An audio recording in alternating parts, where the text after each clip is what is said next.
வணக்கம் அன்பானவர்களே. இந்த வீடியோ உங்களுக்கு இப்போ இல்லைனாலும் எப்பயாவது ஒரு நாள் கண்டிப்பாக உபயோகப்படும் அப்படின்னு நான் நினைக்கிறேன். யாருக்கு தான் ஆசை இல்லை நல்ல ஒரு முதலீடோ நல்ல ஒரு இன்வெஸ்ட்மெண்ட்டோ சேவிங்ஸோ பண்ணணும் அப்படின்னு? அதற்காக தான் இந்த பதிவு. நான் சொல்ல போகிற இந்த 10 டிப்ஸும் ஐடியாஸும் உங்கள் வாழ்க்கையில் கண்டிப்பாக உபயோகமாக இருக்கும்.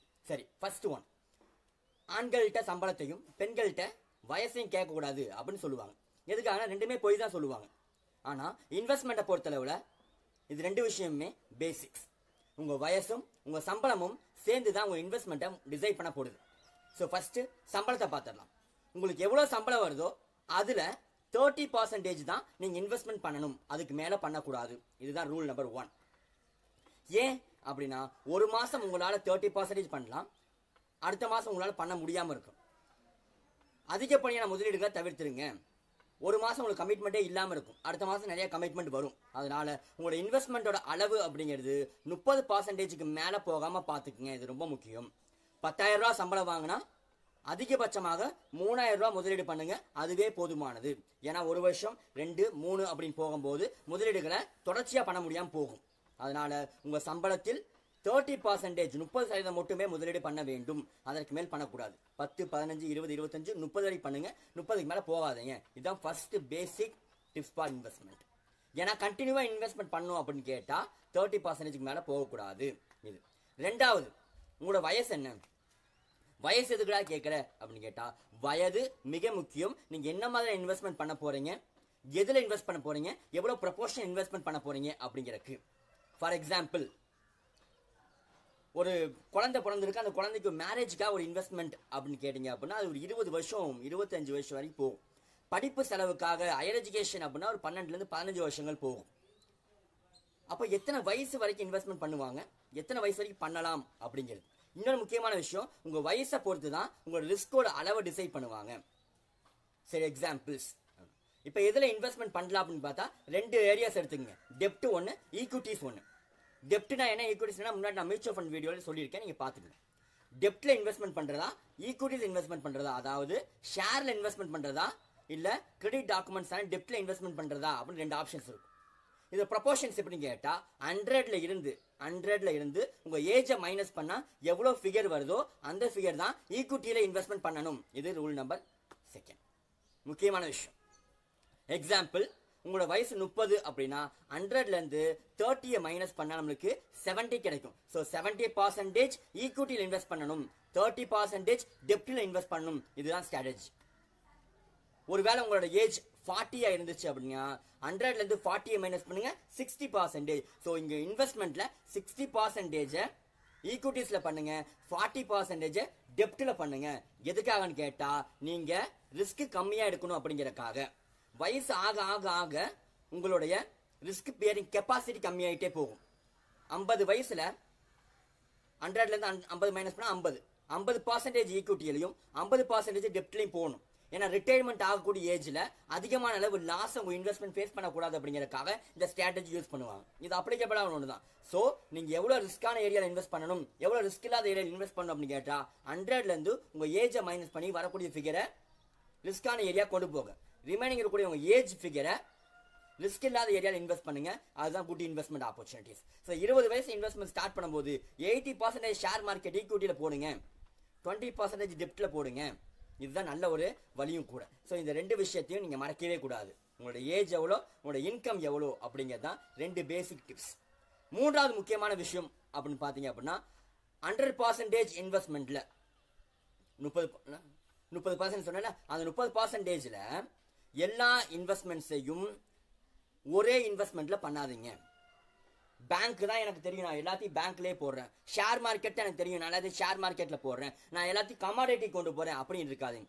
டைவர்சிஃபைடு இன்வெஸ்ட்மெண்ட்டை கிரியேட் பண்ணுங்க. இது 3வது rule. Don't put all your eggs on single basket அப்படின்னு இங்கிலீஷ்ல சொல்லுவாங்க. எல்லா முட்டைகளும் ஒரே கூடையில் போடாதீர்கள். கீழே போட்டால் எல்லாமே உடஞ்சிரும், லாஸ் ஆனால் எல்லாமே கீழே போயிடும். உங்களை காப்பாற்றி விடணும் அப்படிங்கிறதுக்கு வேண்டி எல்லா இன்வெஸ்ட்மெண்ட்டுமே ஒரே ஏரியாவில் பண்ணக்கூடாது அப்படின்னு சொல்கிறாங்க. அப்புறம் என்ன பண்ணலாம் அப்படின்னா, உங்களுக்கு 30% இன்வெஸ்ட் பண்ணியிருக்கேன், இது என்ன பண்ணுறீங்கன்னா ஒரு 10% எடுத்துகிட்டு போயிட்டு ஈக்விட்டிஸில் போடுங்க, 10% டெப்ட்டில் போடுங்க, 10% பேங்க்கில் போடுங்க.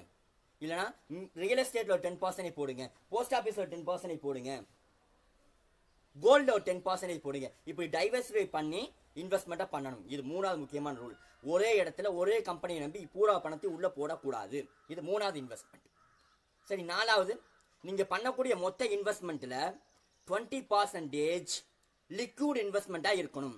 அது என்னப்பா லிக்விட் இன்வெஸ்ட்மெண்ட் அப்படின்னா உடனடியாக பணமாக மாற்றக்கூடிய முதலீடுகளாக 20% இருக்க வேண்டும்.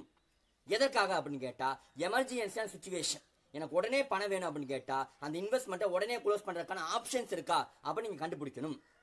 அப்படிப்பட்ட investments mutual fund, equity funds, சில கோல்டு இன்வெஸ்ட்மெண்ட்ஸ் எல்லாம் உடனடியாக லிக்விடிட்டியா கன்வெர்ட் பண்ணிக்கூடிய ஆப்ஷன்ஸ் இருக்கும். ஸோ முதலீடு பண்ணும்போது மூணாவது முக்கியமான விஷயம் என்னன்னு கேட்டீங்க அப்படின்னா லிக்விடிட்டி ஆப்ஷன்ஸ் இருக்கான்னு உடனே ஸ்டாப் பண்ண முடியும், உடனே கன்வெர்ட் பண்ணிக்க முடியுமா அப்படிங்கிறத நீங்க உணர்ந்துக்கணும். இதுதான் மூணாவது முக்கியமான விஷயம். ஸோ 20% இன்வெஸ்ட்மெண்ட்டை லிக்விட் ஃபண்ட்ல பண்ணுங்க, இமீடியட்டா கேஷா கன்வெர்ட் பண்ணக்கூடிய ஃபண்ட்ல பண்ணுங்க அப்படிங்கிறது. நாலாவது முக்கியமான விஷயம் அப்படிங்கிறது, நீங்க இன்வெஸ்ட்மெண்ட் பண்ணும்போது எத்தனை ரூபாய்க்கு பண்றீங்க அதே முக்கியத்துவம், எதுக்காக அந்த இன்வெஸ்ட்மெண்ட் பண்றீங்க அப்படிங்கிறது, என்ன பர்பஸ்க்காக இன்வெஸ்ட்மெண்ட் அப்படிங்கிறது தான் நாலாவது முக்கியமான விஷயம். என்ன கோலுக்காக இந்த இன்வெஸ்ட்மெண்ட் பண்றீங்க அப்படின்னு. ஃபார் எக்ஸாம்பிள் ஹவுசிங், நான் ஒரு வீடு கட்டுறதுக்காக நான் இப்போ இருந்து இன்வெஸ்ட்மெண்ட்டை ஸ்டார்ட் பண்றேன் அப்படின்னா அதுக்கு ஒரு தனி பிளான் இருக்கும், நீங்க அதுல போகலாம். என் டாக்ஸ் அமௌண்ட்டை ரிடக்ஷன் பண்ணுங்கிறதுக்காக நான் ஒரு இன்வெஸ்ட்மெண்ட்டை ஸ்டார்ட் பண்றேன்னா அதுக்கு தனி பிளான் இருக்கு, டாக்ஸ் சேவிங் பிளான்ஸ் எல்லாம். இல்ல எனக்கு சும்மா இன்வெஸ்ட் பண்ணா போதும் அப்படின்னு நினைச்சீங்கன்னா இன்சூரன்ஸ் மாதிரியான பிளான்ஸ் எல்லாம் இருக்கு. growth ஆகலைன்னா பேங்க் டெபாசிட் மாதிரியான ஸ்கீம்ஸ் எல்லாம் இருக்கு. ஸோ நீ you need to decide which area you going to invest அப்படின்னு, என்ன பர்பஸ்க்கான இன்வெஸ்ட்மெண்ட்டுக்கு டிசைட் பண்ணணும். ஒரு முக்கியமான விஷயம் சொல்றேன் கேட்டுக்குங்க. லோன் வாங்கி வீடு கட்டி அந்த லோனை ரீபே பண்றதை விட மியூச்சுவல் ஃபண்ட்ல எஸ்ஐபி சிஸ்டமேட்டிக் இன்வெஸ்ட்மெண்ட் பிளான் போட்டு 10 இயர்ஸ்க்கு அப்புறம் வரக்கூடிய ரிட்டர்ன் அதிகமாக இருக்கும். ஸோ இன்வெஸ்ட்மெண்ட் பண்ணி வரக்கூடிய ரிட்டர்னை வச்சு நீங்க வீடு கட்டணுமே தவிர வீடு கட்டிட்டு அந்த லோனை பே பண்ணிட்டு இருந்தீங்கன்னா இது லாஸ் உங்களுக்கு. இது ஒரு பெரிய ஸ்டேஜ். ஸோ என்ன பர்பஸ்க்கான இன்வெஸ்ட்மெண்ட், கோல் ஆஃப் இன்வெஸ்ட்மெண்ட் அப்படிங்கிறது நாலாவது முக்கியமான விஷயமா இருக்கு. அஞ்சாவது விஷயம், நீங்க பண்ண போறது இன்வெஸ்ட்மெண்டா இல்ல சேவிங்ஸா அப்படின்னு முடிவு பண்ணிருங்க. என்ன ரெண்டுமே ஒரே மாதிரி தானே இருக்கு அப்படின்னு கேட்கலாம். இன்வெஸ்ட்மெண்ட் வேற, சேவிங்ஸ் வேற. நீங்க ஒரு இடத்துல டெபாசிட் பண்ணிட்டு உங்களுக்கு குறைந்த அளவு ரிட்டர்ன் தான் வருது, பட் முதலீடுக்கு எந்த விதமான பாதிப்புகளும் இல்லை அப்படின்னா அது பேர் சேவிங்ஸ். முதலீடுக்கு பாதிப்புகள் வரலாம், பட் ஃபியூச்சர் நல்ல ரிட்டர்ன்ஸ் வரும் அப்படின்னா அது பேர் இன்வெஸ்ட்மெண்ட்ஸ் லாங் டேர்ம்ல. ஸோ இன்வெஸ்ட்மெண்ட் பண்ண போறீங்களா சேவிங்ஸ் பண்ண போறீங்களா கிளியரா ஒரு ஐடியாக்கு வந்துருங்க. அதுக்கப்புறமா நீங்க என்ன முடிவு வேணா பண்ணிக்கலாம். That's very important. அடுத்து ஆறாவது முக்கியமான விஷயம், உங்களோட ரிஸ்க் டாலரன்ஸ் லெவல் எவ்வளோன்னு கண்டுபிடிக்கணும்.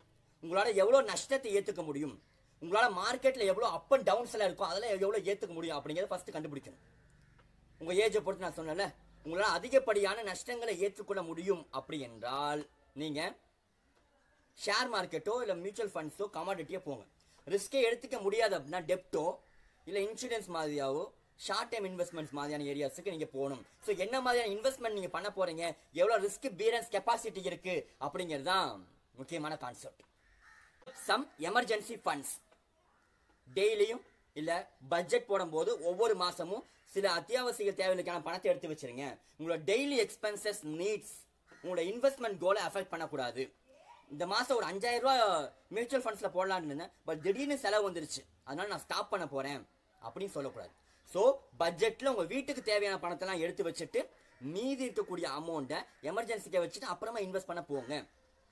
உங்க சேவிங்ஸ்ல இருக்கக்கூடிய அமௌண்ட்டும் இன்வெஸ்ட்ல இருக்கக்கூடிய அமௌண்ட்டும் உங்களோட டெய்லி பிரச்சனைனா அஃபெக்ட் ஆகாம பாத்துக்க. That's very important. இந்த மாசம் இன்வெஸ்ட் பண்ண அடுத்த நாள் இன்வெஸ்ட் பண்ண முடியல, என்ன பண்றதுனே தெரியல அப்படின்னா லாஸ் அண்ட் ரிஸ்க் உங்களுக்கு தான். தொடர்ச்சியாக இன்வெஸ்ட்மெண்ட் அப்படிங்கிறது இருக்கணும். அதனால ஒரு எமர்ஜென்சி ஃபண்ட் எடுத்து வச்சுக்கோங்க, அதை எந்த காரணத்தை கொண்டும் தொடக்கூடாது. இன்வெஸ்ட்மெண்ட் வேற, உங்க டெய்லி நீட்ஸ் வேற அப்படிங்கிறத முடிவு பண்ணிக்கணும்.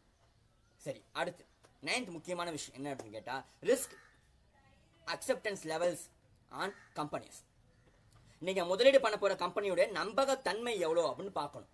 நீங்க பேங்க்லயே இன்வெஸ்ட் பண்ணாலும் அந்த பேங்கோட கிரெடிட் ரேட்டிங் என்ன, இல்ல இன்வெஸ்ட்மெண்ட் மியூச்சுவல் ஃபண்ட்ஸ்னா மியூச்சுவல் ஃபண்ட்ஸோட கம்பெனிஸோட லாஸ்ட் 10 இயர்ஸ் growth என்ன, அந்த முதலீட்டின் நம்பகத்தன்மை என்ன, அதுல எவ்வளவு ப்ராஃபிட் லாஸ்ல வந்திருக்கு, எவ்வளவு ப்ராஃபிட் லாஸ் வந்திருக்கு அப்படின்னு அனலைஸ் அண்ட் அண்டர்ஸ்டாண்ட் பண்ணிட்டு அப்புறமா இன்வெஸ்ட் பண்ணுங்க.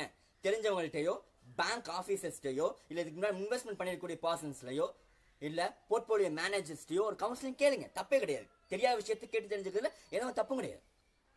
அதனால கேட்டு தெரிஞ்சுக்கிங்க, நம்பகத்தன்மை உறுதிப்படுத்திக்கிங்க. அதிகமான வட்டி தராங்கிறதுக்காக துபாகூர் கம்பெனில போய் போட்டான் அப்படின்னா அவன் துண்டெடுத்து நம்ம தலையில போட்டு போயிடுவான். அது செபிக்கில் ரிஜிஸ்டரா, லைசன்ஸ்டா, பேங்கா, நான் பேங்கிங் ஃபினான்ஷியல் கார்பரேஷனா, இது எல்லாத்தையும் செக் பண்ணிட்டு அப்புறமா இன்வெஸ்ட் பண்ணுங்க. நம்பகத்தன்மை முதலீடு அப்படிங்கிறது 9வது விஷயம். அடுத்து 10வது முக்கியமான விஷயம் அப்படின்னு கேட்டா, நீங்க இன்வெஸ்ட் பண்ணக்கூடிய இன்வெஸ்ட்மெண்ட்ல இருக்கக்கூடிய கமிஷன் எவ்வளோ, சார்ஜஸ் எவ்வளோ, எக்ஸ்பென்சஸ் எவ்வளோ அப்படின்னு தெரிஞ்சுக்கணும். மியூச்சுவல் ஃபண்ட்ஸே போறீங்க அப்படின்னா அதுக்கு ஒரு சார்ஜஸ் இருக்கு. புரோக்கரேஜ் சார்ஜஸ் எடுத்துக்குவாங்க. கமாடிட்டி போனீங்க அதுல ஒரு சார்ஜஸ் இருக்கு. ஷேர் மார்க்கெட் இன்வெஸ்ட் பண்ணும்போது உங்க டிமேட் அக்கௌண்ட்டுக்கு ஒரு சார்ஜஸ் இருக்கும். ஸோ இன்வெஸ்ட்மெண்ட் பண்ணும்போது இன்சூரன்ஸ்லையும் கூட புரோக்கரேஜ் கமிஷன்ல இருக்கு. இன்வெஸ்ட்மெண்ட் பண்ணும்போது நீங்க எதுக்காக இன்வெஸ்ட் பண்றீங்க, அதுல எவ்வளவு சார்ஜஸ் அவங்களுக்கு போகுது அப்படின்னு. ஏன்னா ஒரு வருஷத்துக்குள்ள இன்வெஸ்ட்மெண்ட்டை க்ளோஸ் பண்ணீங்க அப்படின்னா உங்க அமௌண்ட்ல இவ்வளவு பிடிச்சிக்கும்னு சொல்லுவாங்க. பேங்க்லயே அப்படிதான் நடக்குது. ஸோ உங்களால இன்வெஸ்ட்மெண்ட் லாங் டேர்ம் கண்டினியூ பண்ண முடியல அப்படின்னு கேட்டா சார்ஜஸ், எக்ஸ்பென்சஸ் கம்மியா இருக்கக்கூடிய இன்வெஸ்ட்மெண்ட்டை நீங்க போய் இன்வெஸ்ட் பண்ணணும் அப்படிங்கிறதா நல்ல ஆப்ஷன்ஸ். ஒரு இன்வெஸ்ட்மெண்ட்டை சூஸ் பண்றதுக்கு முன்னாடி நான் சொன்ன எல்லா விஷயத்திலுமே நீங்க கேர்ஃபுல்லா இருக்கணும். ஏன்னா நம்ம ஒரு விதையை போட போறோம், இன்வெஸ்ட்மெண்ட் அப்படிங்கிற விதை போட போறோம். இது நாளைக்கு மரமாகவும் பழமாகவும் பலன் தரக்கூடிய ஒன்றா இருக்கணும். இந்த வீடியோ உங்களுக்கு நிச்சயமா உபயோகமா இருக்கும். இன்னைக்கு இல்லை என்னைக்கா இருந்தாலும் உண்மைகளை பகிர்வது கடமை, பேசுவதில் பெருமை. இணைந்தே இருங்கள், சேனலை சப்ஸ்கிரைப் பண்ணி. நன்றி.